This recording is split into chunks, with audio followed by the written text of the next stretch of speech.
আসসালামু আলাইকুম ভিউয়ার্স। আজকে আমি আছি বাংলাদেশের জাতীয় স্মৃতিসৌধে। এই স্মৃতিসৌধটি সাভারে অবস্থিত। এই বাংলাদেশের জাতীয় স্মৃতিসৌধটি ১৫০ ফুট উচ্চতা। এই স্মৃতিসৌধটি ৭ জোড়া স্তম্ভ নিয়ে গঠিত। এই স্মৃতিসৌধের ত্রিভুজাকৃতির স্তম্ভগুলো ছোট বড় হলেও এটা কিন্তু খুব সুন্দরভাবে সাজানো এবং শৃঙ্খলভাবে সাজানো।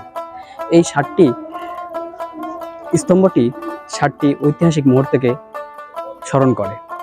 ১৯৫২ সালের ভাষা আন্দোলন, ১৯৫৪ সালের যুক্তফ্রন্ট নির্বাচন আন্দোলন, ১৯৫৮ সালের সামরিক শাসনবিরোধী আন্দোলন, ১৯৬২ সালের শিক্ষা আন্দোলন, ১৯৬৬ সালের ৬ দফা আন্দোলন, ১৯৬৯ সালের গণ অভ্যুত্থান এবং ১৯৭১ সালের মহান মুক্তিযুদ্ধকে এই মহান স্মৃতিসৌধটি ফুটিয়ে তোলে। তো আপনারা কে কোথা থেকে দেখেছেন অবশ্যই কমেন্টে জানাবেন। ধন্যবাদ সকলকে। আসসালামু আলাইকুম।